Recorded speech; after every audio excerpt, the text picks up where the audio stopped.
Castleford release player who decides to leave rugby league.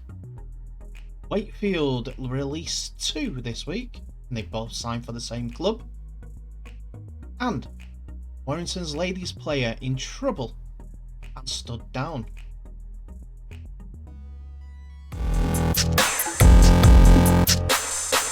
Hello ladies and gentlemen, and welcome back to the channel Held Dominance. Anthony here. Please remember to like and subscribe, and also click that notification bell if you're enjoying what you're seeing and if you want to continue seeing more. Well, we've got more rugby league news for you this Thursday afternoon now.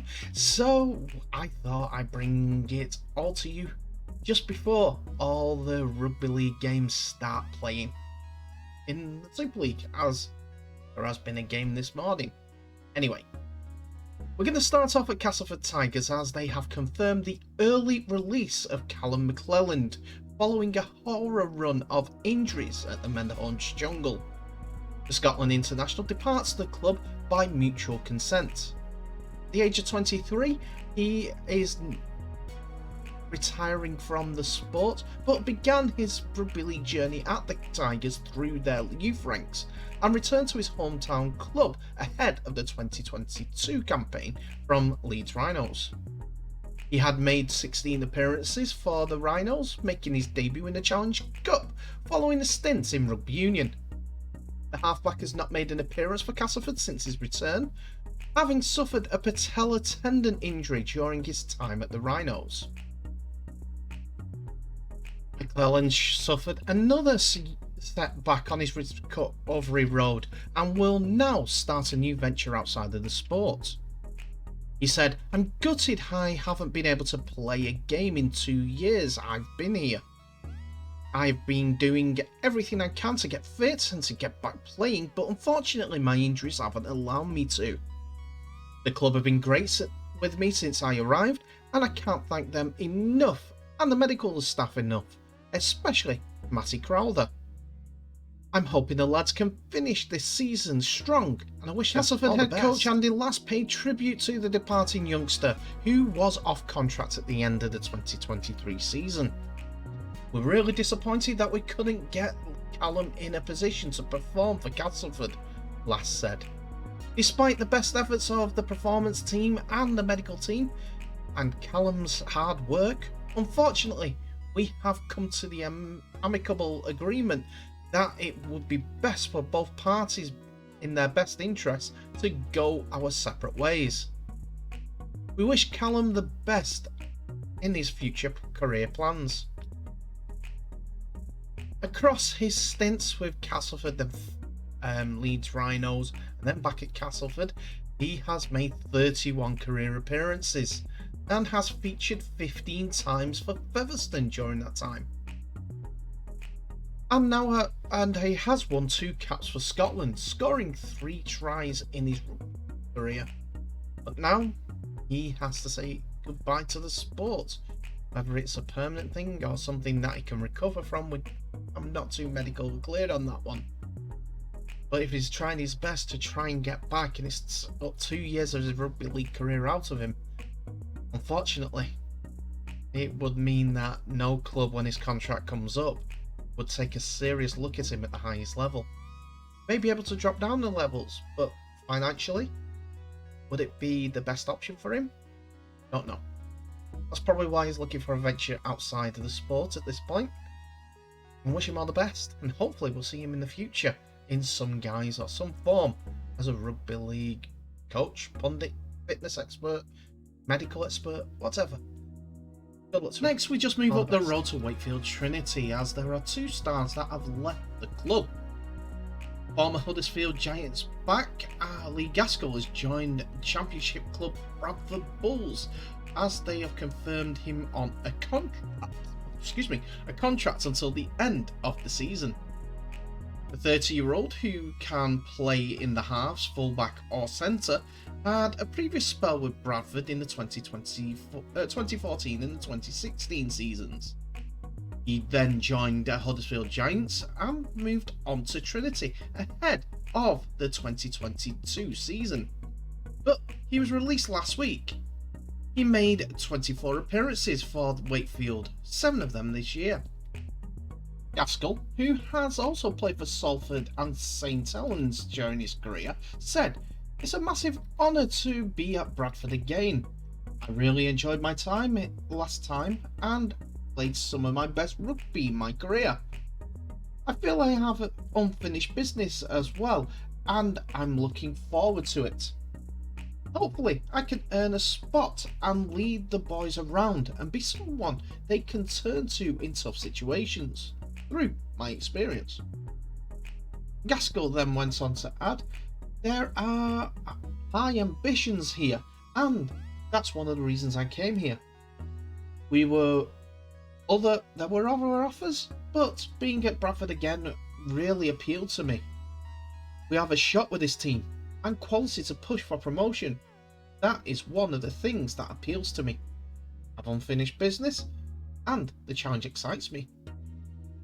Following on from that, Bulls football consultant Brian Noble hailed Gaskell's capture as a real coup. He said, "We had a lot of competition for Lee's signature. He's a quality player, a Super League standard acquisition, and the kind of person we need right now." The Bulls made it a Wakefield double as George Kafoa joined the club following Gaskell. The powerful winger was given his release by Wakefield earlier yesterday as the club confirmed that George Kafoa has agreed a mutual release, which will offer him the chance to secure an opportunity elsewhere. Wakefield Trinity thanked George for his services and wish him all the best for his future. Kafoa has followed his former Wakefield teammate Lee Gaskell to the Bulls in another coup for the Super League hopefuls. The 31-year-old joined Trinity from Manly Sea Eagles last July, but leaves after scoring only 1 try in his 14 appearances. Kafoa, who broke his arm in his second Super League outing, featured 12 times this season, including a run of 7 straight games, up until the Magic Weekend defeat to Leeds Leopards at the start of the month. I wonder why that was. The former Tonga and Samoa international lost his place to trialist Romain Franco for the most recent match against Leeds Rhinos, and now has been released from his contract. His Wakefield release seems to be the reason that David Fafita was allowed to return to the club, as they were looking to remove a player from their roster, as there was a quota of players, but now they have the allotted 7 overseas players on their books. This with Tafoa's release. The Bulls are 5th in the championship after putting together a 5-match unbeaten run, and Tafoa said about the move, "I'm eager to be joining the Bradford Bulls, a club with a proud history and is striving at the top end of the league for promotion. So this is an exciting challenge for me to be a part of. Bradford fans can expect me to represent and respect their club and community by my desire and effort, and hopefully together we can achieve great things by the end of the year." And finally, we come to the news from the Warrington Guardian newspaper, as the Wolves ladies team have stood down one of their players in alleged use of multiple racist comments in messages. This is being handled by the police. Serving police officer Samantha Simpson made her 50th appearance for Wire over the weekend, but she was on the losing side as Warrington were beaten 36 points to 0 in their Challenge Cup defeat to St Helens. It has been confirmed this week that the police constable has been struck off by the force in a report following an accelerated misconduct hearing. It was alleged that the Wire outside back breached the standards of professional behaviour with the police, and that this amounted to gross misconduct between July the 8th, 2019 and January 24th, 2022. The evidence was given in form of screenshots of messages she exchanged with her then boyfriend during this period. These show her use racist terms on allegedly 13 occasions, both on and off duty.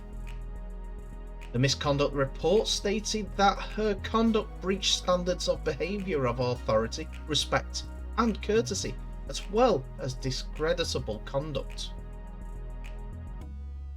Excerpts from the report made by Chief Constable Serena Kennedy stated, as a result, the number one priority for policing has to be the rebuilding of that trust and confidence. The public and, most importantly, the communities of Merseyside have an expectation that they have trust and confidence in their police force, and that the officers and staff will treat them with fairness, care and compassion. Former Police Constable Simpson was attested into Merseyside Police on July the 12th, 2017, during which he took an oath to accord equal respect to all people. The language that the former Constable Simpson has used in these messages is at odds with this oath, and shows a complete lack of respect for members of our community who are of Pakistan 8 of origin. The occurrences in this case have been since I have been Chief Constable. During my time in office, I have been very clear about my priority on inclusion and my expectations of the members of Merseyside's police in relation to the way we treat each other and members of our community.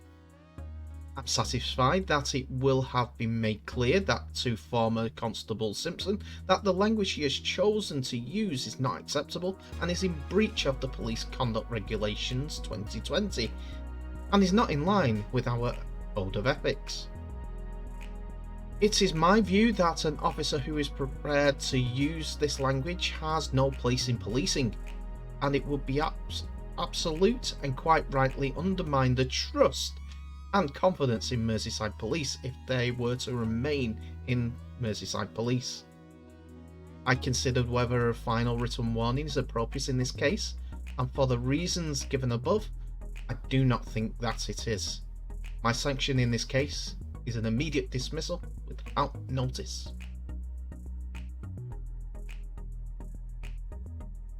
Warrington Wolves have also released a statement as well, saying Warrington Wolves is aware of today's newspaper report regarding one of our women's players, Samantha Simpson. The club recognises the seriousness of this report and will make further inquiries with the player.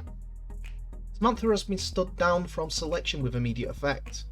The club will be making no further comment at this stage.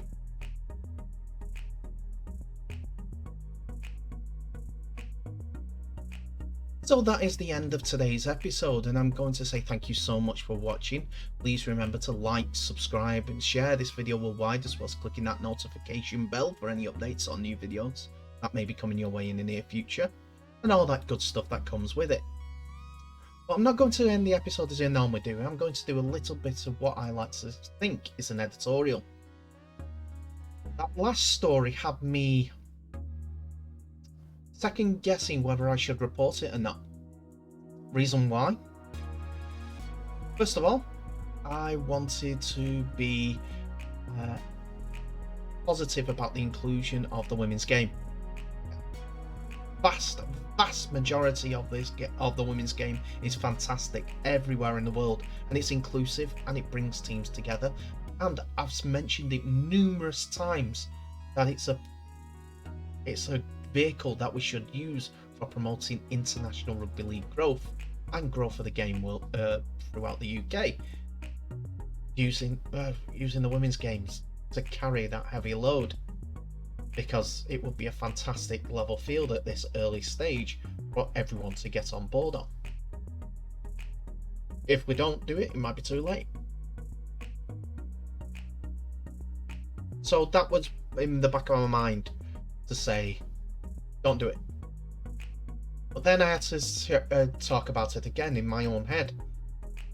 If this was a man, I would report it straight away, because I've done multiple comments and reporting following NRL reports. For instance, when players are stood down for alleged spousal abuse, it's a zero tolerance policy, and that was saying do report it. I've done it before with the men's game, and I wouldn't be doing the sports any favours, or women's game any favours, by treating them differently. But that growth aspect was still nagging in the back of my head. I want the growth of rugby league. I want it to succeed. Nothing about the team or the player, because I don't know the player. I've not watched the team, really. So how could I have a connection to them? It's all about the growth. Then another story came along from Warrington as well, which I'm going to report tomorrow instead, due to me deciding to do the story about Samantha Simpson. I had decided to do it because I had to do it. The game needs to be transparent when these things come along, whether it's a man, woman, wheelchair, physical disability, learning difficulty, referee, anything. We've got to be clear, and I've got to keep the same standard all the way through. I may not get the likes that I do that I should have, because I'm reporting these things and being a little negative, bringing that negative stories to you, but it's stories you should know. I'm going to keep that in mind every single time now. Doesn't matter who it is. I'm not going to second guess again, and I think I had to give that second guess for a few moments, but I won't be doing it again. I'll be straight up with you. I promise you. I won't step out of the line again.